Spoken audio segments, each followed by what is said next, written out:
I'm Hailey. I'm Sean. And welcome to Hailey Hates Everything. I pick a surprise topic. And I get high and opinionated so we can discuss it together. So grab a snack and hang out with us for Hailey Hates Everything.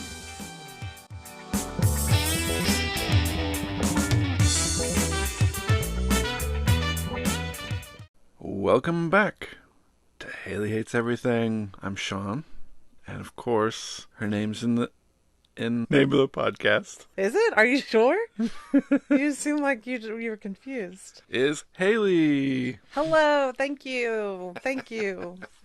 What a confusing introduction, but I'm here. Yeah, we've been off for a little bit, you know. Look, y'all, I'm so sorry. So sorry. We had planned on watching another Christmas movie, but life had got in the way. There's this bitch called depression who was like knocking on my door every day, and that bitch is loud, and it was just too much for me sometime. And then with all the holiday stuff, and we actually like went a couple of places this year. We went to a couple of craft bazaars, double masked, vaxxed, as safe as we can be, but it was fun to get out and True. Go to these craft things and see the artists and their new stuff. And, you know, because we weren't doing that last year at all. So it's been a while. And it was nice. We had a good time. Yeah. Support local artists. Yes, please do. And Sean had a birthday on Christmas Day. Oh, that's right. I did. So we did that. So traditionally, Sean has cinnamon rolls on his birthday as his breakfast. And when I went gluten-free, we kind of both did because that just makes it easier. And I found this recipe finally for gluten-free cinnamon rolls that taste like real cinnamon rolls. If you've never gone gluten-free, the flavor of things can be difficult to, you know, get used to sometimes. Flavor, texture. Yeah. Usually more dryness. Gluten is tasty, you guys. There's a reason people eat it. It's fucking good. Yeah. I love gluten. I miss gluten when I don't eat it. I fucking love gluten. The thing is, though, gluten don't love me. And therefore, we have an issue. It's a toxic relationship.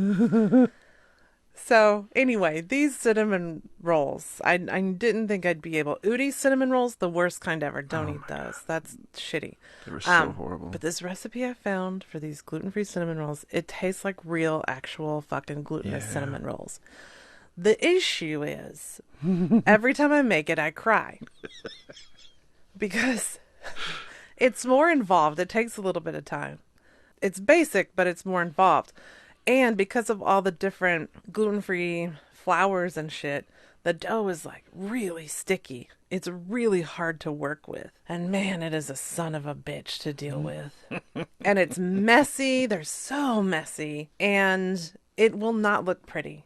If you want it to look like perfect, beautiful cinnamon rolls, you're going to be sobbing like a fucking baby because that's not what it's going to look like ever. It looks like a mess, but they taste amazing. Yeah, definitely. And they are well worth the trouble if you can go through the trouble. You know what I'm saying? So anyway, that was what we would normally make. Well, what I would normally make. But we had a lot going on. And we actually went out to dinner for your birthday, too, which was a big deal. Because I think that's only the 8th time we've been to a restaurant in the last couple of years. Yeah. Yeah, so it was a big deal. It's very luxurious to go out to eat now.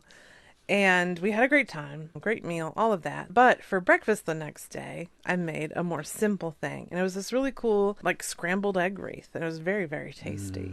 So I'm giving you recipes today, you guys. This one, you take the Pillsbury crescent rolls and you make them into a wreath shape.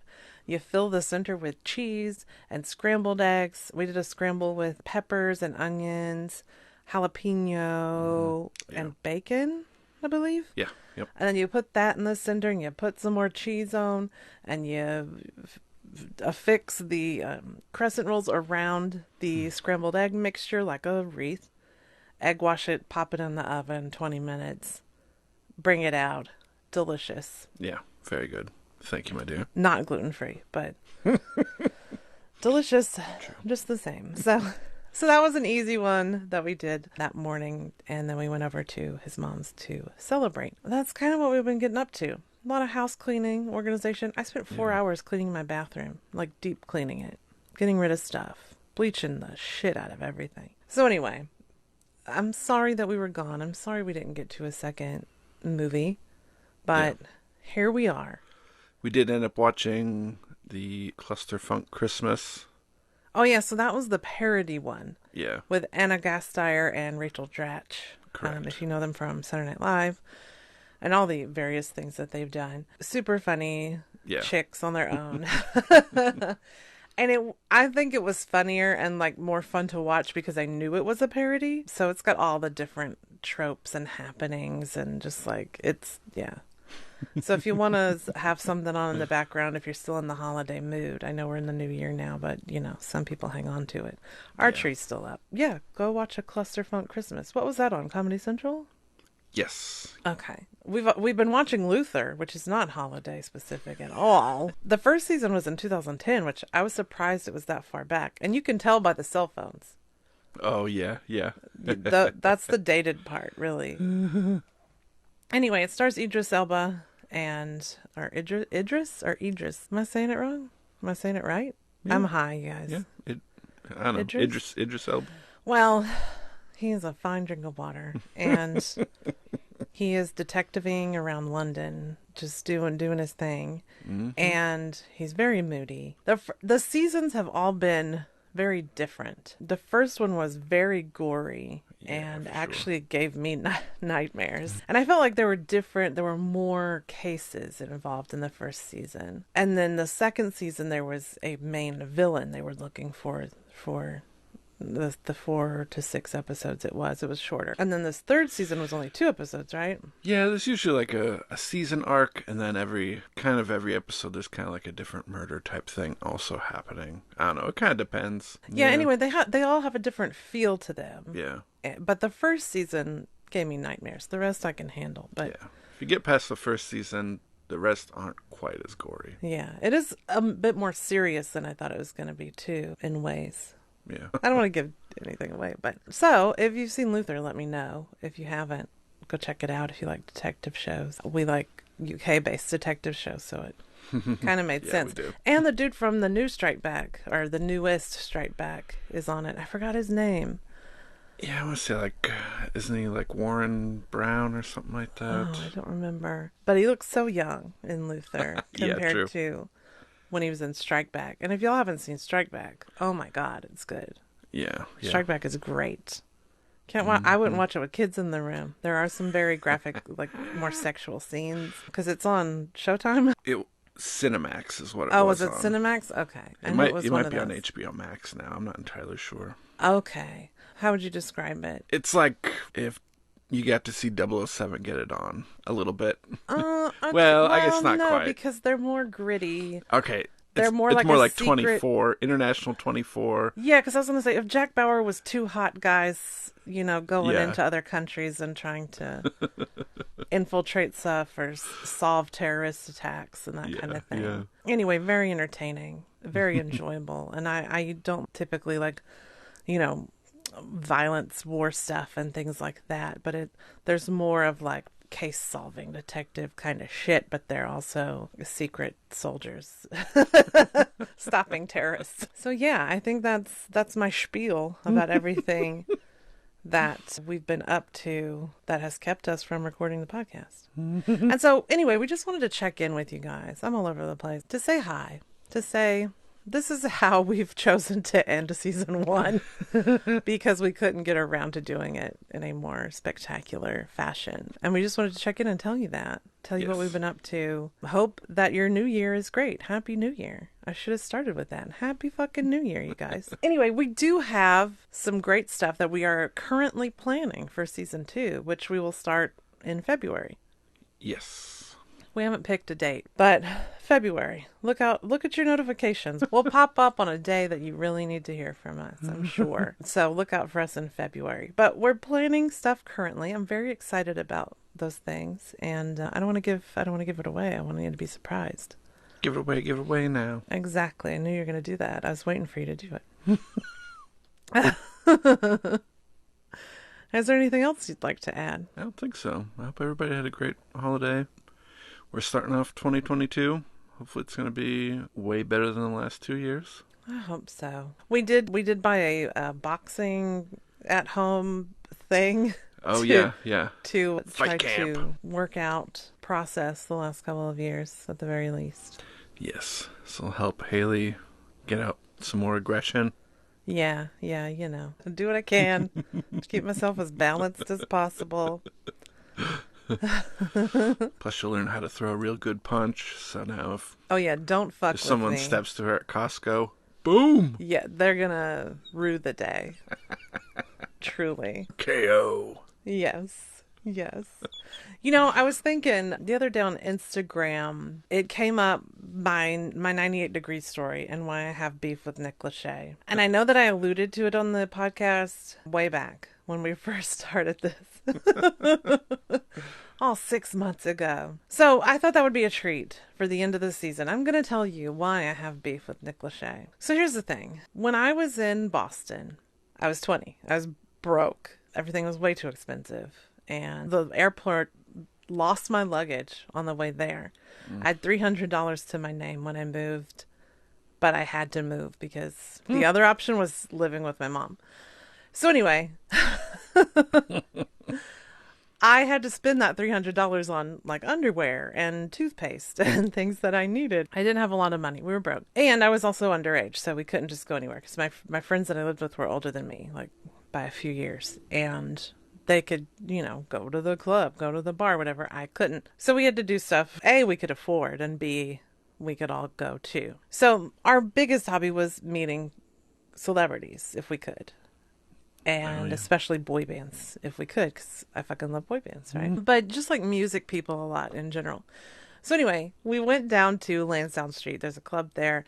And they were having some kind of radio concert, where there's various artists that play at one show. And 98 Degrees was there. Now, my friend Shayla, she still, to this day, loves Jeff. She calls 98 Degrees just Jeff. Because that's how much she loves Jeff. And at the time, I liked 98 Degrees. I wasn't crazy about them, but I thought Nick was the cutest. I liked his poofy lips. And I was like, hey, let's go meet them. Now, it had been snowing, and we went down there, and we waited by their tour bus, because that's what you do, at least back then. And we waited for them to come. We waited a few hours. It was cold. There was snow on the ground, but we had been out there. Very chill. We were the only people there, just minding our own business, but also hanging out there waiting to get a photo. So 98 Degrees comes out, and Nick is the first one. And I was like, oh my gosh. So we ask if we can get a photo. And he's like, oh, it's cold. And he goes into the bus. Oh. Yeah. And then his little brother followed, Drew, who can also suck it. So, and I was like, what? We've been out in the cold for 3 hours waiting for your ass. Yeah. And you're going to have the audacity to tell us, oh, it's cold, I gotta go in the bus. Also, this son of a bitch is from Ohio. He's been around snow. Okay? It would have taken like 2 seconds. Yeah. So then Justin, aka Kmart Dad, he comes through, and I think Nefertiti took a picture with him. I don't remember. We could care less. And then Jeff came through, and we asked Jeff if we could take a photo. And he said he was going to drop some stuff off in the bus and he'd come back. Well, Jeff had to go out. We're assuming, that's what it seemed like, to go get food for the rest of the guys. So Jeff already had to go run errands for everybody. So he comes out with the bodyguard, and he's posing for photos with us. And so we all hand our camera to the bodyguard, one by one, and then go stand by Jeff. Well, this is also one of my most embarrassing moments. So I was the last one to hand my camera to the bodyguard because he was just going to take group photos with all of our cameras. We didn't have cell phones and shit back then, y'all. So my friends have already gone and stood on both sides of Jeff. I hand my camera to the bodyguard. I turn around, and I'm a bit upset that I can't stand next to Jeff. And I look back and forth at my friends because I'm trying to figure out where I'm going to stand. And I said, I want to touch him too. Right in front of Jeff, you guys. So, and I couldn't believe I had said that, but like, what am I going to do now? So I went and stood behind my short friend And I reached over and I touched Jeff's shoulder. So I at least got that. That's good. Yeah. But anyway, Nick and Drew and all of them, they never came out. And we just thought it was really rude because we wanted to see them. We'd been there to see them. We'd been waiting on them. We were the only people there. You know, it wasn't like a large group of people they'd have to sort through. Yeah, that's like nothing. Yeah, it would have been quick and easy peasy, and perfectly fine. No. So that's where my beef with Nick started. So anyway, 98 Degrees has opened for new kids on a few tours, at least a couple tours. And anytime they're there, I'm usually towards the front. I'm a seat snob, you guys. I don't like to be past the third row, quite honestly. So I'm usually in the front, and Nick comes over and he's singing, "Oh, it's all because of you." That's my Nick Lachey impression. He's singing. So what do? I'm folding my arms. I just stand there and I fold my arms and I just stare at him. And I don't smile at all. I don't sway to the music. I don't sing along. I act like I'm very indifferent to the whole experience. And you know what? Nick Lachey fucking hates it. He hates it. And he tries very hard. He's very confused about it at first because he's just like, "What? Why don't you love to see me? Why aren't you smiling when I'm looking at you and singing to you? What's wrong with you?" Like, that's kind of how he looks. And I just stand there. And sometimes I'll just like stare straight ahead because he hates that even more. And he tries really hard to get me to loosen up. And I'm like, "No, I'm too cold." So that's my Nick Lachey story. And I will never not fold my arms in front of Nick Lachey. That's what he gets. In case you were worried, we did watch A Boy Band Christmas. We did.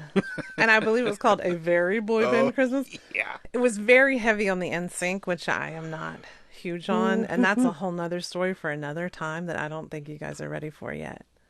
But I did hang out with Chris in a hotel, and we were there with NSYNC. So I don't want to get into it yet, really. But it's also the reason why I hate Justin and Joey pricks. And everything that's very Joey heavy, I just like, go away, please. I feel like Boyz II Men, I don't count Boyz II Men as a boy band.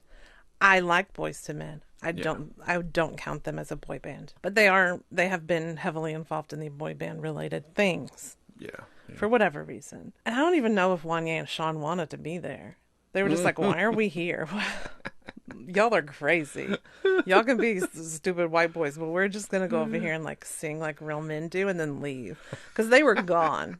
Yeah. The best part about this entire thing was when Joe McIntyre from New Kids and his son Griffin, who's like 14 now or something, sang "This One's for the Children." And there was like a little child choir. Anyway, that was the best part. But you know, I love Joe McIntyre. I've loved him since I was 8. So Yeah. I'm not stopping. I adore him. I think he's wonderful. I picked the right new kid. I'm just saying. He's awesome. That was my favorite part. The rest of it was pretty difficult to get through. True. But it was very heavy on the NSYNC and the 98 Degrees. Yeah. Which I will also let you know, I now call 98 Degrees 72 below. That's just me being a bitch to them because I don't like them. So that's all I got to say about that.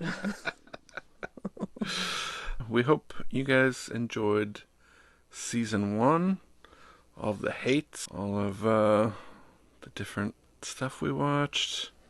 All the laughs. I hope you find us funny. I hope you find me funny, for sure. I'm very grateful that you've been listening to the podcast. And if you're just now joining us, come on, you got to go back. You got to start at the beginning. Why are you starting here? Go back to the beginning and listen to the whole thing. I think we have one episode that I'm just like, that wasn't our best and we could do better. The rest of them I think are pretty great. So I'm not going to tell you which one. I'm sure you can figure it out. And surprisingly, the ones I think are the best are the ones that I felt the most like ill prepared for. Not ill prepared for, but I'm ill prepared for all of them because I don't know what the topic is going to be. But I feel like butt plugs. I think that was That was a A pretty good great one. episode. I think that was fun. I really enjoyed that. The haunted dolls. I feel like those are really fun too, and I didn't Yeah. expect them to be. Is all I'm saying. I like public restrooms with some of the Yes. stuff people sent in, and Yeah, I did. I enjoyed that. I love when the people participate. indeed. Which brings me to, if you have some topics that you think we might want to discuss here, please send them in. You can message us on Instagram, you can email us, you can leave us a voicemail. All of that information is in the description, so I won't go through all of it, blah, blah, blah. But let us know if you have a topic you think we should cover. Mm-hmm. We are open to your suggestions. Oh, but I was saying, I'm very grateful for everyone who's been listening to us. I really appreciate it. I feel like doing the podcast has been really helpful for me, and I know I've talked about it before, but just like opening up more, being more of myself, being more Yeah. comfortable with that, because when you have a lot of childhood trauma and that kind of thing, when you feel like you can't, like being yourself is wrong somehow, you're too much, you're not enough, yada yada yada, or you're in a situation where you have been hushed constantly and Yeah. told that everything you think and feel is wrong or ridiculous, and you're encouraged to just shut up and do what you're told. It is really hard to like be yourself and just give your opinion, and that probably Mm-hmm. seems like really simple shit to everybody else. But for people who have, been through some kind of trauma like that, it's really, really hard. It takes like a lot of energy and a lot of push to just give your opinion on something, even if Yeah. it's totally inconsequential to everybody else. When nobody's gonna care one way or the other about it, it's still really hard to just be yourself. So it has been a big exercise for me, and just making a habit of speaking up more, of just saying my opinion Yeah. and that kind of thing. So it has been really helpful for me personally, and I know we have a lot of fun recording the podcast, and I'm grateful to all of you who also have fun listening to it. So I just wanted to say that. Thank you for checking out our season 1 and being there, and I Yeah. hope that you will join us in season 2. Indeed. Thank you. Oh my gosh, you guys. Well, I hate to say goodbye, but we will be back. Bye. Bye.